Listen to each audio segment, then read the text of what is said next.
Apa kabar Indonesia, Pak? Kita sangat tidak baik dan berbahaya untuk orang yang waras tahu situasi. Kita tidak mau nyalakan siapapun. Kalau pemerintah lagi buruk gimana? Seburuk-buruknya 5 tahun kan ada pemilu lagi, bos. Mentor saya di Singapura, gitu. Dibilang kayak gini, never mix business with politics. Bener bapak saya bilang ya, lu kalau mau lawan pejabat nggak bisa, lu cuma jadi pengusaha lu. Lu jadi pejabat aja lu sana, perbaikin. Kenapa kita takut?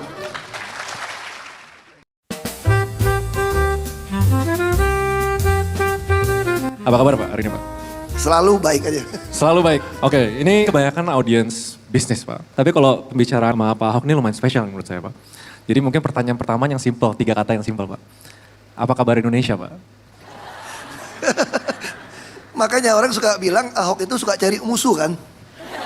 Aku bilang aku gak pernah cari musuh. Musuh menemukan saya kayak pertanyaan-pertanyaan begitu tuh. Aku jawabnya jadi masalah kan. Kita sangat tidak baik dan berbahaya untuk orang yang waras tahu situasi. Tadi itu kita udah bahas lumayan tentang ekonomi side-nya of Indonesia. Jadi kita udah agree, ini semua pengusaha tuh pengen sukses, pengen lihat negaranya maju. Tapi timeline kita pendek banget, Pak. 2030, puncak dari demografi, terus kita menurun. Dan sebuah negara kalau misalnya kelewatan puncak demografi tanpa produktivitas, ya jangan berharap kita bisa maju kan, Pak, kayak gitu situasinya gitu. Mungkin lebih detailnya sekarang yang jadi bottleneck paling gede atau problem paling gedenya tuh apa sih, Pak? Ini pertanyaannya sebenarnya susah dijawab ini. Saya pikir gini ya, kita pengusaha itu nggak mungkin membangun semua infrastruktur untuk mendukung usaha kita. Misalnya orang butuh di daerah kawasan yang lebih dingin gitu loh, supaya hemat untuk produksi tekstil misalnya. Nggak mungkin dia bangun jalan, bangun tiang listrik, bangun internet. Itu harus pemerintah. Jadi pemerintah di seluruh dunia kalau maju, pasti dia kehitung. Ini rantai supplier ini di bagian mana ya yang perlu saya intervensi supaya ini jadi murah. Atau contoh yang kedua, soal impor. Saya bilang kalau pengen perbaiki industri, kita tahu teori ya, mungkin Saudara Raymond lebih pintar saya soal. Saya juga gugup ditanya-tanya kayak tesis aja gitu loh. Ini lebih pintar ekonomi, saya ya kan coba kuliah-kuliah S2 gitu. Tapi saya bilang gini, nggak mungkin bisa nyerap tenaga kerja atau negara maju kalau pertumbuhan ekonomi di bawah 7% atau 5%. Ini udah teorinya begitu. Jadi saya bilang, nah kalau begitu gimana caranya? Nah saya waktu itu ditanya mau jadi apa? Saya jujur saya minta jadi dirjen bea cukai. Kaget. Kenapa? Karena saya lihat bukan saya anti impor ya. Barang-barang dari luar negeri masuk tuh betul-betul enak banget gitu loh. Hanya borongan kontainer, masuk, tidak perlu warehouse. Sekarang warehouse kita rata-rata disewa, kirim barang. Nah kebayang gak nih? Kalau orang kirim barang itu kan satu kontainer, diborong gitu kan. Makanya saya bilang itu waktu itu udah bicara udah 6-7 tahun yang lalu nih. Seluruh industri yang kecil-kecil pasti bangkrut. Karena volume kita nggak cukup. Apalagi lawan China kan. China produksi sebulan 10 juta, biasa. Kita produksi 100 ribu aja, waduh besar itu loh. Itu mah barang rejekan dia 1%. Gimana mau ngelawan dia? Dia cuma balikin modal untuk bahan baku. Lalu barang datang dengan gampang, saya mau jadi dirjen bea cukai. Loh kan nggak bisa melawan WTO. Nggak bisa dong naikin tarif segala macam. Saya bilang saya nggak naikin tarif, saya cuma bilang aja, ini plastik ini sudah lolos BPOM belum? Langsung dia 3-4 bulan ketahan itu barang. Kalau ketahan dia ada bonyok tuh. Mau nggak mau dia akan pindah. Terus saya bilang, kalau ini dijalankan, kita bicara sama asosiasi industri, saya jamin nggak ada yang ngemis-ngemis demo-demo minta UMP. Karena industri itu akan saling tumbuh, lalu berebut. Tadi cuma supervisor bisa jadi manajer. Orang akan nawarkan, gaji sini nggak ada ngomong gaji. Karena orang membutuhkan. Nah kita hari ini, saya udah ngomong 7 tahun, 8 tahun yang lalu ini. Sekarang terbukti, pada tutup. Lalu kita apa? Mewujudkan bantuan sosial, bukan keadilan sosial. Itu fakta. Lalu nanya, lu cari musuh kan gitu. Aduh, tapi saya pernah dengar quote-nya ya tentang situasi di Indonesia gitu. Sebenarnya bukan hukumnya, tapi penegakan hukumnya gitu. Terus kan saya juga analisa gitu, kenapa beberapa sektor-sektor di Indonesia tuh agak susah maju. Kenapa beberapa pengusaha tuh kesulitan untuk dapat investment. Kita kalau menjadi negara maju untuk nge-push 8% atau misalnya 7-8% sampai 10% lah gitu. Duit di Indonesia tuh nggak cukup gitu. Kita butuh namanya FDI, Foreign Direct Investment. Tapi yang saya sering dengar feedbacknya, karena adanya ketidakstabilan hukum, ketidakstabilan politik, itu menghambat ekonomi kita, menghambat opportunity buat pengusaha-pengusaha di sini dapat inflow of money dan lain-lain kayak gitu. Itu kan jadi problem yang selama ini ada di Indonesia gitu. kalau misalnya ada tantangan kayak gitu, kita sebagai pengusaha gitu misalnya, kita ngelihatnya tuh harus kayak gimana Pak? Misalnya, oke, ini kan ada 2 kacamata nih, mungkin 3 kacamata kalau sekarang Pak Ahok ya. Sebagai mantan gubernur, pernah sebagai komisaris, terus sekarang mungkin ada usaha juga Pak ya. Nah, ngelihat situasi Indonesia kayak gini, dari tantangan sama potensinya, Pak Ahok tuh masih optimis ada titik terangnya nggak sih untuk pengusaha di Indonesia gitu? Nih saya jawab satu-satu ya. Kalau optimis pasti saya optimis dong. Muka aku masih cerah kan? Oh, nggak gelap ya Pak? Optimis gitu loh. Saya adalah orang yang selalu percaya bahwa masa depan tuh ada. Asal kita semua nih eling, orang Jawa bilang sadar gitu loh. Kita jangan berkata ini bukan urusan saya, ini nggak kena saya. Emang gue pikirin, gue pengusaha, nggak ada urusan mau politik siapa yang jadi politisi, nggak ada urusan. Nah itu yang diharapkan dari orang-orang seperti itu. Saya masuk ke soal bisnis tadi. Saya ketemu satu orang di bandara, saya nggak kenal, namanya ya dia agak sombong juga, dia kenal gue gak kenal dia. Oke. Dia negor gue gitu kan, Pak Ahok, aku bilang, pernah ketemu mana? Enggak, mau kemana? Saya mau ke Vietnam sekarang. Wah, bisnis apa? Saya buka pabrik di Vietnam, dia bilang. Loh, yang bener. Buka apa? Dia bilang nih, PVC, padang UPVC apa gitu loh. Bukannya Cina lebih hebat, saya bilang. Lu bisa saing sama Cina daripada di Vietnam? Oh enggak, Vietnam lebih unggul, lebih efisien, dia bilang. Oh ya? Wah, saya bingung. Kenapa? Terus dia jelasin. Kenapa nggak Indonesia? Dia jelasin begini. Di Vietnam tuh, aduh enak banget dia bilang. Saya cuma datang ke kantor pemerintah yang urusan investasi. Saya bilang, gue bawa duit, gue mau bangun pabrik ini. Di sini, gue butuh lahan sekian. Oke, langsung pejabatnya kasih tahu. Besok lu bisa kunjungin lokasinya di mana, lahan di mana, harga lahan berapa, per meter berapa, diurusin semua. Gak ada preman-preman atau ormas gitu ya? Wah, ini nih yang bikin gue banyak musuh nih. Tapi gak usah khawatir, musuh gue udah banyak. Kalau tambah 1-2 gak ada artinya ya. Ya gak apa-apa. Kalau gak ada musuh jangan tambah. Ya gitu, gak apa-apa. Jadi saya kaget gitu loh. Oh ini yang saya lakukan di Jakarta dulu, bikin PTSP. Saya selalu kasih instruksi waktu PTSP. Kita ini biro jasa yang baik hati. Orang pengen ngurus apa, lu urusin aja. Sampai bisa bikin IMB gitu ya. Banyak rumah orang kan gak ada IMB kan. Ternyata mau ngajuin IMB itu mesti pakai dana arsiteknya. Orang nggak ada duit gimana bikinnya. Terus saya panggil PNS, ASN. Lu kan insinyur kan, semua kan, arsitek kan. Waktu nerima kalian kan ada formasinya. Iya Pak. Udah lu gambarin sederhana aja. Orang mau bikin dia gambarin. Nah itu yang harusnya seperti itu. Sekarang apa yang terjadi di kita?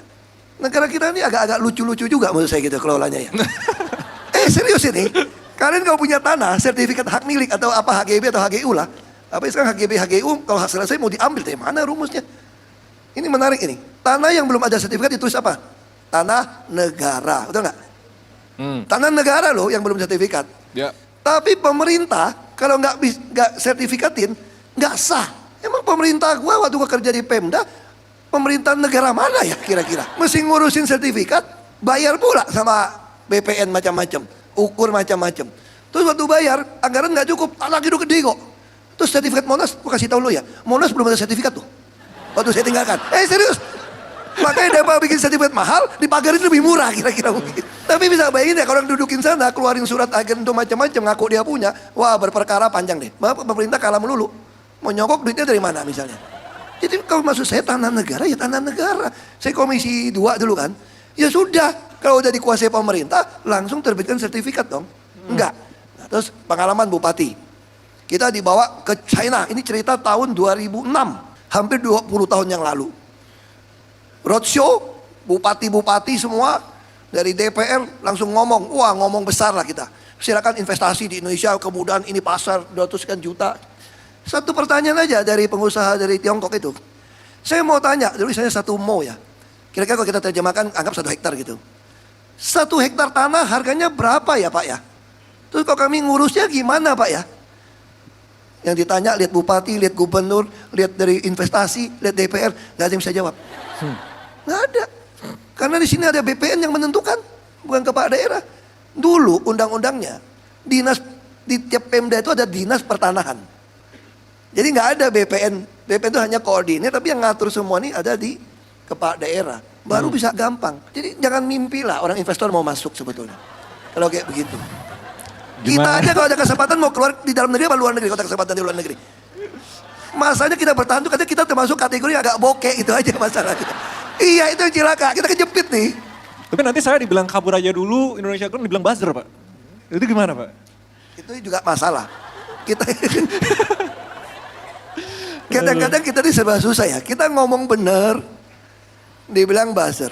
Tapi memang banyak orang juga hidupnya dari jadi buzzer soalnya kan. Jadi kita ketepak kurang baiknya. Tapi paling tidak apa yang dibuat acara Saudara Raymond ini kan terus nyampaikan kebenaran. Kita tidak mau nyalakan siapapun, nggak ada guna. Kita nggak pengen negara ini pecah, negara ini rusak kok. Jadi harusnya gimana? Kita lakukan sebaik yang bisa kita lakukan. Kalau pemerintah lagi buruk gimana? Seburuk-buruknya 5 tahun kan ada pemilu lagi bos, kira-kira gitu. Tapi timeline kita kan pendek Pak. Terus kalau misalnya berkaca dari negara-negara maju ya, saya kan banyak pelajarin tentang geopolitik, geoekonomi. Saya pelajarin lah itu negara-negara maju tuh gimana sih mereka bisa maju gitu. Salah duanya, yang pertama itu pokoknya hukumnya tuh harus jelas, ya kan. Yang kedua tuh ease of doing business. Jadi orang tuh mau bisnis, mau usaha, mau buka lapangan pekerjaan, mau inovasi, nggak disusahin gitu loh. Berarti kan di Indonesia tuh ada kesalahan sistemik sama struktural nih. Dan kalau kita husnuzon ya, kita optimis ya. Sebenarnya kan semua yang di ruangan ini, kalian semua mau Indonesia maju kan? Mau. Pemerintah juga pengen Indonesia maju harusnya ya. Nggak bisa jawab. Itu yang kita nggak tahu. Kita bukan penguasa, kita nggak tahu. Oh, kita nggak tahu bener. Emang kita dukun, tahu hati dia. Kita husnuzon aja lah gitu. Berarti dengan adanya problem sistemik sama struktural nih, untuk bisnis kok disusahin gitu misalnya. Yang kita lakuin tuh harusnya ya udah terima aja, ya udah kita berbisnis dengan semua keribetan dan kesusahannya. Atau ada hal lain yang sebenarnya kita bisa lakuin Pak. Soalnya teman saya tuh banyak yang saking kecewanya gitu loh.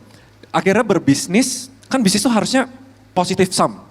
Lapangan pekerjaan, gaji, bayar pajak, negara juga happy gitu. Tapi saking mereka nggak yakinnya, ini kok gue disusahin ya. Mereka jadi tanda kutip bisnis yang tidak legal gitu. Diem-dieman pajaknya, izin-izinnya main-mainan dan lain-lain. Ini kan sebenarnya bisa jadi efek snowball yang gede ya. Apalagi pebisnis-pebisnis yang ya yang penting ya udahlah negara mau cuan sendiri, ya gue cuan sendiri aja gitu. Ini kan bakal jadi problem yang besar Pak. Apa mereka nggak sadar itu, apa ada solusi lain nggak? Pandangan kita tuh seharusnya gimana gitu? Apa kita nurut aja walaupun ada problem-problem yang kayak gini? Gitu. Bukan nurut sih, emang lu bisa lawan dia?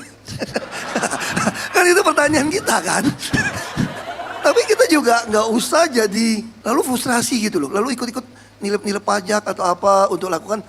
Kalau namanya kan optimalisasi biaya itu bukan nilep pajak bos. Karena kalau optimalisasi biaya kan ada 3 unsur kan. Potong biaya, nambah penghasilan, sama menghindari biaya. Kalau lu masukkan itu di dalam sebagai optimalisasi biaya supaya cuan, untung nih. Kamu pasti bisa kena cost avoidance-nya nggak berhasil. Begitu ketangkap, oknum aparat serem, merusnya gede-gede. Ya. Iya, terus terang serem ini. Soalnya zaman saya masih kecil, orang tahunya cuma Rolex sama Mercedes doang. Sekarang mereknya begitu banyak. Dulu orang tahu cuma pengen bikin rumah di Jakarta. Sekarang pada tahu bikin rumah di Paris, di Tokyo, di luar negeri, di Swiss. Wah ini, jadi saya bilang jangan lakukan itu. Jadi solusi bagaimana? Anda kan pengusaha. Pengusaha itu tentu selalu bisa cari usaha dong. Saya kasih contoh gini. Saya dulu bikin pabrik, berantem sana sini juga. Ributnya sama siapa Pak? Sama oknum pejabat lah, sampai gue mau tabok dia terus pabrik tutup. Ya ini memang belum lagi oknum pajak, neken, enggak aja, hitungan suka-suka dia. Ujung-ujungnya ada yang nawarin, deal, nego. Ya kita waktu muda juga pernah lakukan. Kalau nggak dikasih kickback, supply barang, besok-besok dia bilang barang kita nggak bagus nih. Ya mulai kita berpikir bagian dari marketing lah, kasih $2 gitu ya. Oke lah, satu sak $2 gitu loh. Lama-lama berubah packaging. 22 sak, dia mintanya berapa? 2 kali 22, nggak bisa dong, ini barang jadi lebih murah kok. Jadi saya belajar satu hal akhirnya. Orang-orang seperti itu, kalau Anda ladenin, Anda pasti cuma jadi korban dia aja. Kita cuma habis, dipres terus, akhirnya lu bangkrut juga. Karena kos kita dimintain melulu. Nah lebih baik gimana? Pikirkan bisnis yang lain aja udah. Yang sesuatu yang kita masih bisa. Tapi hari ini bisa contoh, saya teman-teman saya yang survive itu ya. Walaupun saya sedih juga tuh. Kemarin saya diajak join lagi nih. Join apa? Beli tanah. Oke, untuk apa? Bikin gudang. Wah, gue pikir mau bikin pabrik nih. Enggak. Kita sewain sama orang Cina. Cuan. Bener, cuan. Belum bangun udah pesen, mau 7.000 meter. Wah, cuan dong. Tapi saya berpikir, ini mah cilaka kita nih. Kita udah 70 juta orang cuma jadi pasar. Tapi jangan saya mau survive gimana? Masa lu mau suruh gue pindah? Mau pindah kemana? Duit gue paling kuat, gue pindah Kuala Lumpur. Gue beli apartemen di Kuala Lumpur. Jadi kita harus gimana? Balik lagi, kalau menurut saya kita harus bertahan dengan segala cara, lakukan cost optimalisasi, kurangin biaya. Memang jadi muter nih. Pasti ini akan nggak lama kalau kayak begitu terus. Yang penting kita siap untuk memperbaiki. Kita nggak ingin negara ini hancur. Jadi jangan punya pikiran kalau jatuh, hore gitu. Kalau ini negara hancur, hancur juga kita bos. Sama Benar. jatuhnya. Kita harus jaga. Nah menurut saya yang udah usaha ada, ya jalanin. Tapi jangan tergoda nanti mau main saham lah, main apalah juga. Nggak segampang itu. Tapi peluang ada, saya lihat peluang masih ada. Kenapa kita buka bisnis? Kita pengen bisa membuka lowongan kerja. Itu yang sederhana sebetulnya. Oke, kebayang. Nyambung ke selanjutnya gini Pak, soalnya ini dari pengalaman pribadi saya. Mentor saya di Singapura, itu kan negara hukum banget kan. Itu ketat gitu, dibilang kayak gini. Never mix business with politics gitu. Jangan pernah campur bisnis dengan politik gitu. Tapi saya kan banyak ngobrol, udah hampir ratusan lah pengusaha sama bisnis-bisnis gitu. Pas bisnisnya udah sizable enough nih, udah gede gini. Mau gak mau pasti ketemu dengan politik. Gak tahu kenapa, gak tahu gimana caranya pasti ketemu. Dilirik lah, dikasih surat inilah, dan lain-lain lah gitu loh. Responnya cuma dua Pak. Satu yaitu, ya udah kita ikutin lah cara mainnya gitu misalnya. Karena memang sudah begini caranya. Atau yang kedua, nggak firm. Bisnis saya nggak mau dicampur-campur dengan urusan politik atau dengan godaan apa-apa gitu. Tapi dua-duanya kan kayak ada resikonya nih Pak. Jadi kalau saya, ajaran mentor saya ya, I never mix business with politics. Saya bisa benar-benar pisah. Tapi sejak kemarin bikin YouTube kritik-kritik itu jadi terpaksa nggak bisa dipisah. Jadi udah banyak-banyak yang chat-chat Pak. Tapi kalau dari Pak Ahok sendiri, setuju dengan statement itu nggak? Atau ya because this is Wakanda, ya itu udah pasti terjadi gitu suatu hari gitu. Ya sebetulnya di Amerika pun tempat orang jadi standar demokrasi, itu pun terjadi toh. Misalnya contoh Trump melakukan apa? Bikin isu minyak terus temannya langsung dibilang untung sekian ratus juta. Dia nggak korupsi, dia lempar kebijakan aja bisa jadi untung. Kita masih ingat dulu kasus Thaksin kan di Thailand. Jadi kalau penguasa jadi pengusaha atau pengusaha jadi penguasa itu jadi penguasa H ini. Penguasa. Iya kan, penguasa H kan. Ini bahaya banget. Nah di Amerika tuh dia mesti kasih ke trust fund untuk dijalankan. Ya. Tapi tetap dia bisa membuat kebijakan yang orang nggak tahu nih dengan isu-isu cari keuntungan. Jadi situasi sekarang terus mau ngapain kita? Ya kalau menurut saya bertahan, masih banyak peluang dagang kok. Jangan main yang terlalu gede. Jangan main yang terlalu gede, gimana Ya, itu maksudnya? Itu kata anak saya. Oh, gitu. Jadi kita main kecil-kecil aja katanya, kecil-kecil. Supaya kita nggak jadi sorotan, kita bayar pajak juga. Nah bagaimana kalau kamu jadi konglomerat jadi gede? Ah, Kan hadapan juga dong. ya. Nah ini balik lagi ke visi mula-mula Anda. Ah. Saya bilang gini, pabrik saya itu harusnya jalan atau enggak? Kalau saya mau ikut main, bisa jalan. Tapi saya terus putuskan, kalau nggak jalan pun, ya sudah. Saya nggak bisa terus di sini. Betul-betul dikerjain lah, tutup. Yang namanya penguasa kan gampang kan. Dia assessment, bilang nggak lulus. Tapi karena itu saya berpikir, benar bapak saya bilang ya, lu kalau mau lawan pejabat nggak bisa lu cuma jadi pengusaha lu. Lu jadi pejabat aja lu sana, perbaikin. Nolong orang miskin. Padahal saya dulu pengen jadi konglomerat sebetulnya. Oh ya, Saya sebelum pikir itu. bisa nolong orang banyak gitu kan. Heeh. Bapak saya nggak bisa. Lu kalau mau nolong orang banyak, mau buka lapangan kerja semua tuh jadi pejabat. Akhirnya saya masuk ke politik. Singkatnya gitulah. Dan sampai hari ini saya masih tetap di politik. Orang bilang kamu udah selesai. Ya sebelum bunyi 4 paku di atas peti mati saya, nggak bunyi paku lagi. Karena pakai skrup sekarang peti mati. Jadi kayak pepatah kunonya udah nggak cocok ya. Nggak pakai bunyi paku. Jadi sebelum bunyi skrup paku di atas peti mati saya masih ada harapan untuk terus berjuang dong. Kenapa kita takut? Itu sih. Luar biasa. Nggak bahaya kan Pak pertanyaannya kan? Aman kan? Saya ada asuransi juga. Pak ini kan kalau misalnya kita mau optimis nih, ini kan anak muda semua. Kita pengen bantu kontribusi lah untuk bikin Indonesia maju. Jadi pengusaha dan lain-lain. Dan nggak jauh-jauh dari leadership, kepemimpinan. Sebenarnya kan kalau banyak orang yang ngeliput Pak Ahok tuh pasti cara kepemimpinannya Pak Ahok gitu. Sangat Cara yang tegas. kapan? Sebelum Makobrimob atau sesudah Makobrimob? Itu mesti dibedakan juga. Oh, itu beda. Itu mesti dibedakan juga nih. Karena ada dua yang berbeda nih. Jadi kalau misalnya ada pesan nih, kita harus optimis, this is what it is gitu. Tapi kita bisa kontribusi untuk sesuatu yang positif untuk Indonesia. Ada saran atau insight yang paling penting yang mungkin yang bisa dipelajari untuk anak-anak muda zaman sekarang, what would it be Pak? Ya, kalau menurut saya ya jangan bedakan muda tua lah. Sama. Anda juga mesti bilang sama orang tua Anda, semua kita mesti sama-sama. Jadilah orang yang memang lurus. Nggak usah banyak drama-drama gitu loh. Kita bisa apa aja, terus Anda harus berani berdiri untuk menyuarakan apa itu kebenaran. Berdiri untuk menyuarakan apa itu keadilan. Apa itu kejujuran, apa itu kemanusiaan. Kita sering kan lihat dengan kasus hukum misalnya ya. Ya. Nggak adil kita tahu. Bukan urusan gua, bukan keluarga gua kok. Dia dijolimin, emang gua pikirin. Ini yang gula ya Pak? Gua aman. Nggak tahu apalah, pokoknya adalah. Kita diam toh. Hati-hati loh. Kalau kita nggak mau menyuarakan itu, satu hari ketidakadilan itu kan datang ke kita juga ke keluarga kita. Jadi kita sama-sama berani nyuarakan. Terus yang kedua, jangan terlalu mengandalkan AI lah. Udah tertentu nih. Kita Serius. bahas AI seharian nih Pak. Aku mau ngomong jujur nih. Lo jangan salah nih. Saya mau tanya ya, kalau kita bicara soal kasus kemarin ada COVID. AI nggak bisa jawab karena dia nggak punya data. Tapi kita sebagai manusia, human being, kita punya data ini udah punya dalam otak pikiran kita dari kita dalam janin. Bayangin tuh full data. Dengan pengalaman kita dengar, mata kita lihat, yang pengalaman hidup kita. Nah Anda cuma butuh ngelatih, mendengarkan suara being ini. Mungkin orang bisa meditasi, mungkin orang bisa sembahyang tengah malam, tahajud, macam-macam lah. Itu untuk melatih, mendengarkan being kita. Karena zaman ini berubah gitu cepat. Makanya orang tanya sama saya juga power by AI juga. Oh ya? Tapi Ahok intelijen. Luar biasa. Kita mau kasih. Ahok intelligent, siap. Oke, berarti pesan terakhirnya adalah mau apapun yang kita lakukan, kita harus lurus. Kita harus menyuarakan kebenaran dan integritas tetap nomor satu. Dan satu tambahan, jangan terdistract dengan tujuan hidup Anda yang mula-mula. Teknologi, situasi, kekacauan membuat kita terdistract. Saya juga berpikir, waduh jadi bisnismen susah. Sementara ada orang percaya saya jadi CEO. Gue kerja aja sama dia ya. Kan lumayan, saya udah pernah kerja juga nih, gaji gede. Tapi kerjanya bosnya pulang jam 2 pagi nih. Nah saya langsung cek AI Ahok Intelligent ini. Gitu kan. Kalau cek AI yang artifisial, pasti suruh kerja. Nambah modal kok, gede.